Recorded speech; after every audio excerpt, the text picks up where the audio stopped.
सुनीति नाम की कन्या से हुई महाराज संतान न होने के कारण राजा को 2 शादियां करनी पड़ी। तो राजा की 2 पत्नियां थी, एक सुनीति और एक सुरुचि। सुनीति किसे कहते हैं? जिसकी सुंदर नीति हो, जिसके सुंदर विचार हो। सुरुचि किसे कहते हैं? जिसकी जिस चीज में रुचि लग जाए। महाराज ये न देखना कि ये सही काम है या गलत है। सुरुचि देखने में बड़ी सुंदर थी लेकिन विचार उतने सुंदर नहीं थे। एक दिन महाराज उत्तान पात गोरानी सुनीति ने बुलाया, बड़े उदास हैं। तो राजा ने जवाब दिया है कि हे प्यारी,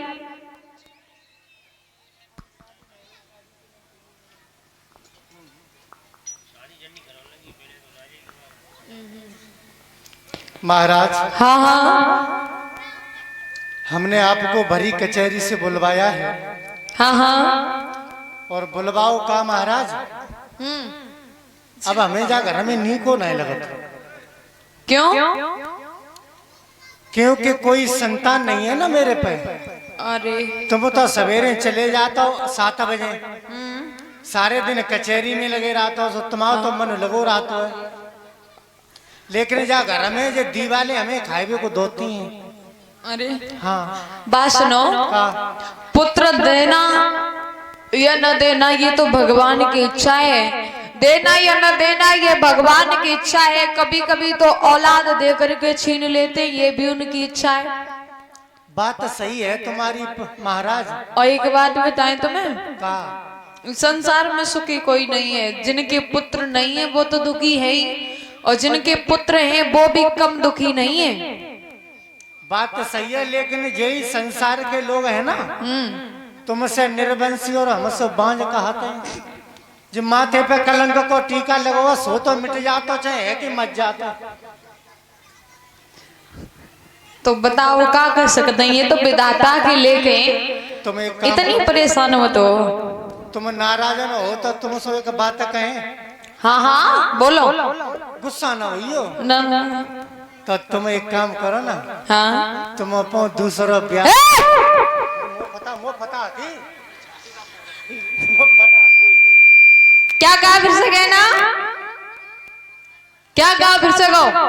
तुम घर में जाए कि हमें मार ले करो, लेकिन भरी समाज में इतनी बुरी बातें टकराए ना मत करो। एक बात तो सुन लियो तुम कान खोल के। तो क्या कह रही हो? दोबारा कहो। तुम दूसरा ब्याह कर लो। ब्याह ऐसा एक बात बताओ, ऐसी कोई स्त्री होगी जो अपने पैरों पर कुड़ारी मारेगी? तुम्हें अबे सौत के फंद ना मालूम है? सौत चून की भी बुरी होती है। दिमाग खराब है क्या? ये बात दिमाग में भी मत लाना। वो पता आती है डकराएंगे और सोई की सोई है। मैं तुम्हारे हाथ जोड़ रही हूँ, तुम्हारे पैया पर रही हूँ। मैं जे है तो तुम्हारे छोड़ने तो हमारे छोड़ने तो तुम्हारे। तुम एक काम करो ना। हाँ ब्याह कर लो। मैंने कहा ना ये बात दिमाग में मत लाना। तुम्हें मालूम है जिस घर में 2 नारी होती उस घर की 2 नाली होती, दिन रात कलेश मचाती हैं, फिर घर की बर्बादी। इसलिए मान जाओ। बात तो सही है, लेकिन वो गंगा में यमुना बन के रह लूंगी।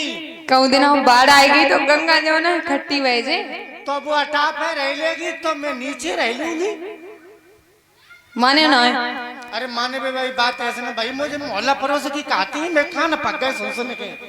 अरे बात सुनो, सौत के फंद बहुत बुरे हैं। राजा ने रानी को बहुत समझाया, लेकिन रानी एक ही बात कह रही है महाराज। रानी रोई रोई करे पुकार, पूरी रात जनी नारी समझाई। विधि के ऐसे लिखे विधान, रोई रही नारी पड़ी रही पैया।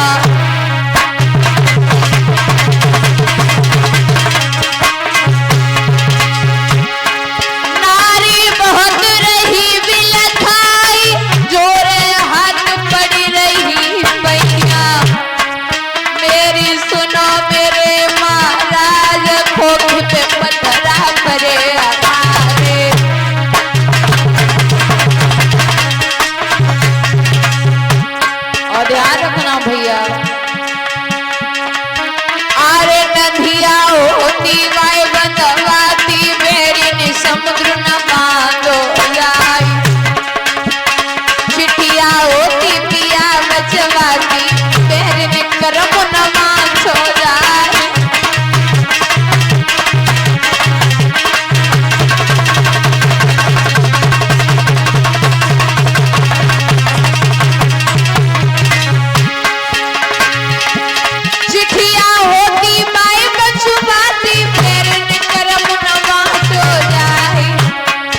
बदलाती बहरन कोखिन बदली जाए।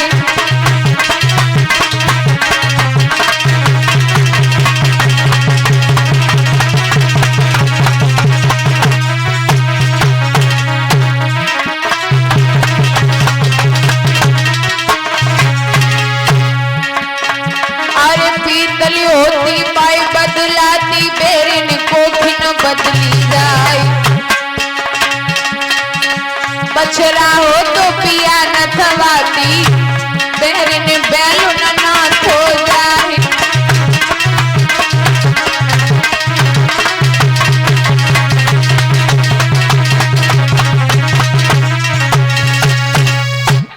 ध्यान रखना भैया, पूरी रात बीत गई, राजा रानी को समझाता रहा लेकिन रानी नहीं मानी। दूसरा विवाह सुरुचि के साथ में किया। द्वार पर जब डोला आ गया तो सुनीति ने बांदी बुलाई, बोले जाओ जाकर के मेरी छोटी बहन को ले आओ।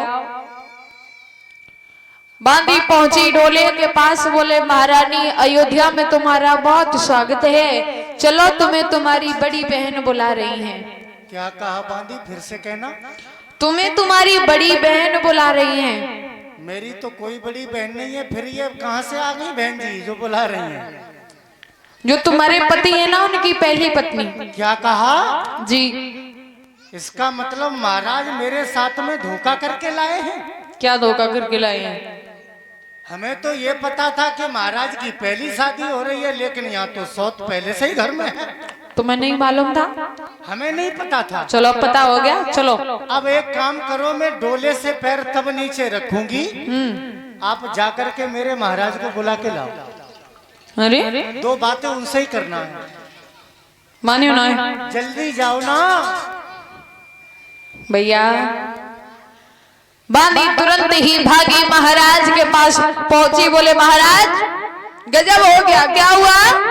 तुम्हें तुम्हारी छोटी रानी बुला रही है। राजा कहने लगा जो बात सोच रहा था वही हो गई। सुनीति के पास आई, बोले चलो तुम्हारी बहन तुम्हें बुला रही है। राजा रानी दोनों पहुंचे कहां? सुरुचि के पास में। रानी ने राजा से कहा महाराज एक बात बता दीजिए। क्या? जब तुम्हारी एक पत्नी थी तो तुमने मेरे साथ में विवाह क्यों किया? अरे विवाह किया तो हमें बता देते कि घर में पहले से ही सौत पाल रखी है। तुमने मेरा जीवन बर्बाद कर दिया। और एक बात और सुन लीजिए, क्या तुमने मेरी जिंदगी बर्बाद की तो मैं चैन से तुम्हें भी नहीं रहने दूंगी। अभी मेरे पिता को बुलवाओ और मेरा डोला वापस करवा दो। जब एक तुम्हारी रानी थी तो हमें व्यर्थ में लाए हो। भोग करण को कापी थी मैं भाड़ झोंकने। अब इतना ही एहसान करो, डोला को वापस करवा दो। मैं जाऊंगी बाबुल घर में, बाबुल को जल्दी, मुझे यहाँ नहीं रहना है। मुझे क्या मालूम था कि घर में सौत पहले ही पाल रखी है। और ध्यान रखना भैया, विद्वान कहते हैं कि नारी चाहे कितनी भी क्रूप हो, चाहे कितनी भी सुंदर हो, लेकिन स्त्री की प्रशंसा कभी स्वीकार, क्योंकि तुलसीदास कह रहे हैं